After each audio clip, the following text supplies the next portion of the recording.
Hello and welcome once again students. दिनांक 24 मार्च 2025 को जो कक्षा 8 के विद्यार्थियों का विज्ञान का प्रश्न पत्र रहने वाला है उसका सॉल्यूशन लेकर, यानी उस पेपर के पैटर्न पर, उस पेपर की तर्ज पर एक पेपर में लेकर आप मेरे यूट्यूब चैनल आलोक क्लासेस के माध्यम से आपके बीच पहुंचा हूं। सारे विद्यार्थियों से यह आग्रह रहेगा कि वे सभी इस पेपर को पढ़कर अच्छी तरह से तैयारी कर लें, क्योंकि इसी पैटर्न का पेपर कल आपके एग्ज़ाम में आने वाला है। वस्तुनिष्ठ प्रश्न इसमें 8 है, यानी आपके जो मेन एग्ज़ाम होगा उसमें भी 8 होंगे।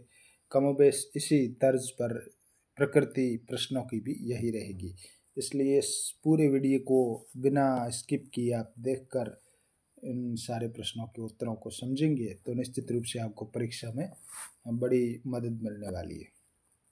जो विद्यार्थी पहली बार इस चैनल पर आ रहे हैं वे इस चैनल को सब्सक्राइब जरूर कर लें, वीडियो को लाइक भी करना है, दोस्तों के साथ शेयर करना है और आखिर में कमेंट बॉक्स में टिप्पणी लिखनी है।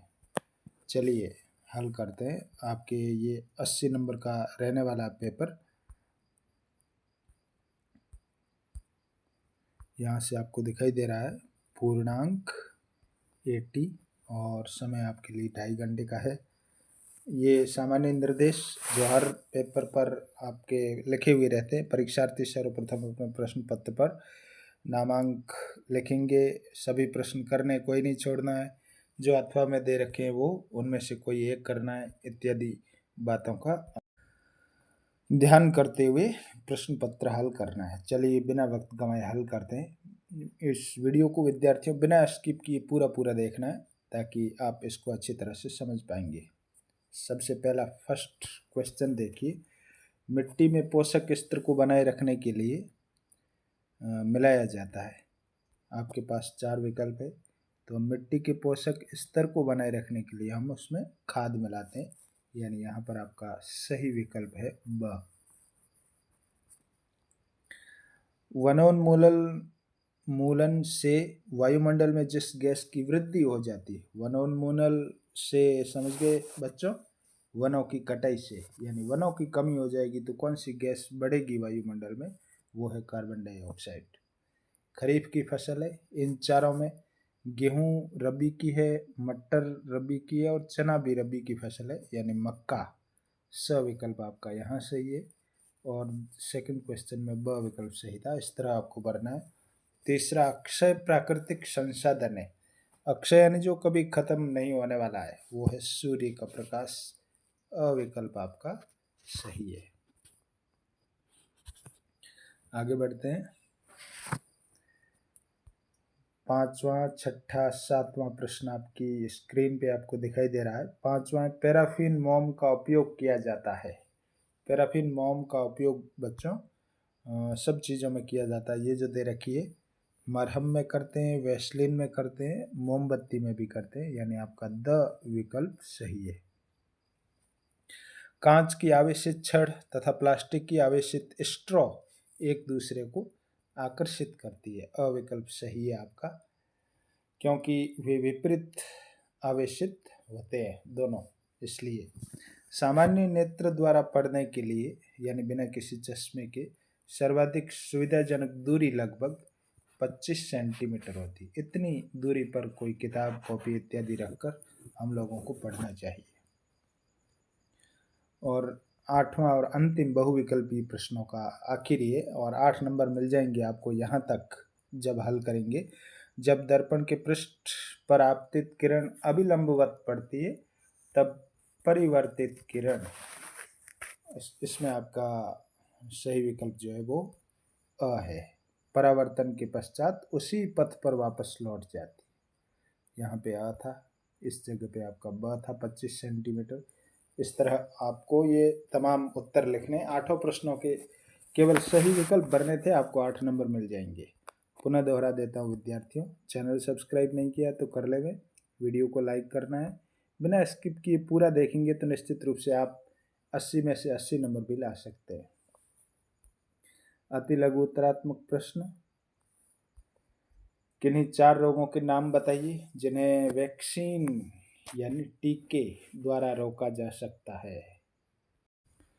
ऐसे कौन से 4 रोग हैं जिनको टीके द्वारा रोका जा सकता है, वो मैं आपकी स्क्रीन पे लिख देता हूँ। एक है हैजा, दूसरा है क्षय रोग, तीसरा चेचक और चौथा आप लिखेंगे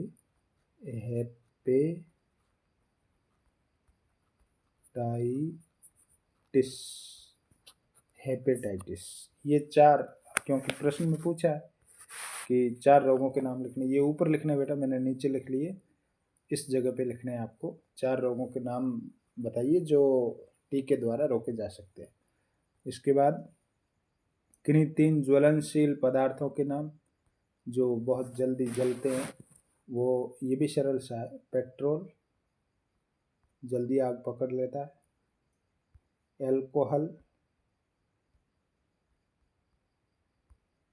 और CNG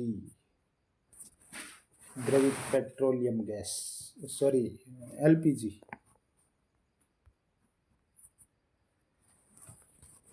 11वां, 2 ऐसे जंतुओं के नाम लिखिए जिनमें अलैंगिक जनन मुकुलन द्वारा होता है। अलैंगिक जनन मुकुलन द्वारा, ऐसे 2 जंतुओं के नाम लिखने, तो आप लिखेंगे हाइड्रा और दूसरा है यीस्ट। ये केवल 2 ही नाम लिखने हैं आपको। चलो थोड़ा फटाफट चलते हैं। 2 ऐसे जंतुओं के नाम लिखें, ये तो हो गया। चलो 11वां। 12वां, निम्नलिखित वाद्य यंत्रों के जिस भाग से ध्वनि उत्पन्न होती है उस भाग का नाम लिखिए।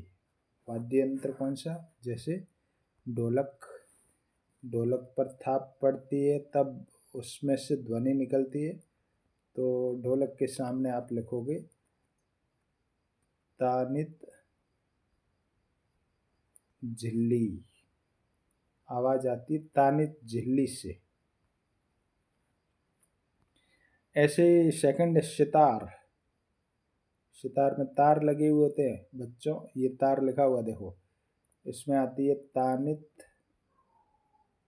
तार से आवाज आती है। इस तरह आपको आंसर लिखना है। तो नीचे सा में देखो बांसुरी, बांसुरी बजाते हुए देखा होगा आपने।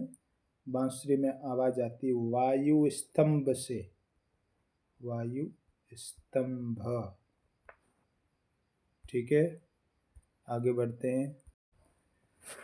और द आपके लिए बच गया मंजीरा। मंजीरा जो बजाते हैं ना, भजन इत्यादि करते हैं तब, उसमें कहाँ से आवाज आती है? मंजीरा में आती है धातु प्लेट से, धातु प्लेट। ये भी आपका हल हो गया प्रश्न पूरा। 12वें तक हमने हल कर लिया। और जैसा मैंने बताया इस तरह आपको वहाँ भी हल करने हैं एग्जाम में, तो आप पूरे मार्क्स ला पाएंगे। आगे चलो, लघु उत्तरात्मक प्रश्न। यहाँ आपको मिलान करना है। 13वें प्रश्न में स्तंभ को ब से मिलाना कैसे? लाइन खींच के, जैसे में लिखा ब्रेड का फूलना, इसको 3 नंबर से मिलाना, यीस्ट कोशिकाओं की वृद्धि, और ब को मिलाना आपको 4 नंबर से किण्वन, चीनी का अल्कोहल में परिवर्तन किण्वन कहलाता। स को मिलाना आपको 2 नंबर से। संचरणीय रोग का सबसे मुख्य कारक जो है वो घरेलू मक्खी है, और यीस्ट का उपयोग अल्कोहल में किया जाता है।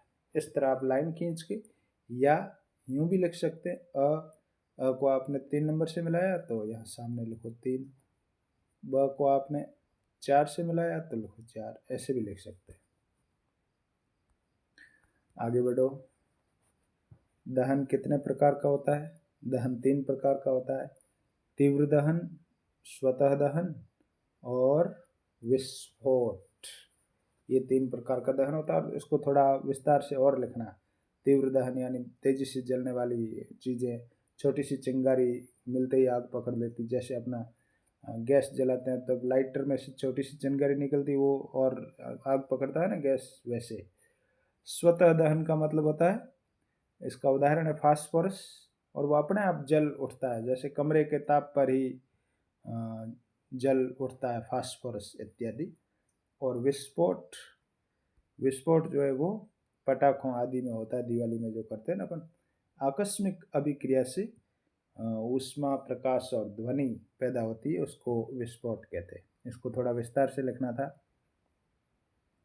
15वां कोष्टक में दिए गए शब्दों में से उचित शब्द का चयन कर रिक्त स्थानों की पूर्ति करना है। ये 4 नंबर का प्रश्न है बच्चों, और इनमें से आपको कोई शब्द चयन करने हैं और नीचे भरने रिक्त स्थानों में। 4D1 क्या है? खरपतवार नाशी। उर्वरकों के स्थान पर सेकंड में आएगा जैविक खाद। हार्वेस्टर और थ्रेशर का संयुक्त रूप है वो कॉम्बाइन मशीन, ये आप भरेंगे। और गेहूं, चना, मटर, सरसों और अलसी ये रबी की फसल है, इधर लिखा हुआ है 1 नंबर पे। यानी आपने 4 भर दिए, 5 लिखे हुए थे, उनमें से ये 1 बच गया, कहीं काम नहीं आया तो रहने दो। इस तरह आपको रिक्त स्थान भरने। आगे बढ़ो। निम्नलिखित प्रश्नों के उत्तर एक शब्द में दीजिए। यौवन आरंभ कब होता है? यौवन आरंभ कब होता है? आप इसका उत्तर लिखेंगे एक ही लाइन में। उत्तर है जनन परिपक्वता के साथ। जनन परिपक्वता में लिख देता हूं, के साथ। बस इतना लिख देना, 1 नंबर आ जाएगा पूरा, और एक ही नंबर का प्रश्न है। यौवन आरंभ कब समाप्त हो जाता है? जनन परिपक्वता के साथ। किसी एक ग्रंथि का उदाहरण दीजिए जो अपना स्राव वाहिकाओं द्वारा स्रावित करती है। वहां पे आप, यहाँ पे आप लिखोगे स्वेद ग्रंथि। और चिप्स और पैक किए हुए अथवा डिब्बा बंद खाद्य को क्या कहते हैं? इसको कहते हैं जंक फूड। ये आपके इंग्लिश में भी पूछा गया था, जंक फूड, और साइंस में भी आया। आगे बढ़ो। यहाँ पे थोड़ा सा कटा हुआ दिख रहा है ये प्रश्न। कीटों में कायांतरण का नियंत्रण किसके द्वारा किया जाता है? इसका आप आंसर लिखेंगे कीट हार्मोन द्वारा। कीट हार्मोन द्वारा। फिर सही और गलत वाले सबसे सरल प्रश्न है ये। सही गलत में ये आपका जो फर्स्ट विकल्प सही है, सेकंड भी सही है, थर्ड गलत है, और फोर्थ आप पढ़ लेना। इस तरह आपको हल करना है। फिर विस्तार से उत्तर देने वाले आ गए। अब क्या होगा यदि हम वृक्षों की कटाई करते रहें? वृक्षों की कटाई करोगे तो क्या नुकसान होगा? जैसे आपको वो पक्षियों के लिए आश्रय नहीं बचेगा, हरियाली खत्म हो जाएगी, बादल नहीं आएंगे, बारिश नहीं होगी, प्राणवायु ऑक्सीजन की कमी हो जाएगी। इसी तरह बहुत सारे नुकसान जो होंगे वो आपको लिखने हैं। किसी जंतु का आवास बाधित हो। किसी जंतु का आवास बाधित कैसे होगा?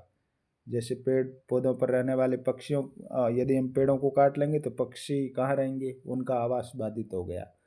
इस पर आपको टिप्पणी लिखनी है। 19वां तरल घर्षण से क्या आशय? पानी में गति करने वाली वस्तुओं की आकृति विशेष प्रकार की क्यों बनाई जाती है? इसका आंसर लिखना विस्तार से। एक स्वरित्र का दोलन काल 1/40 सेकंड है।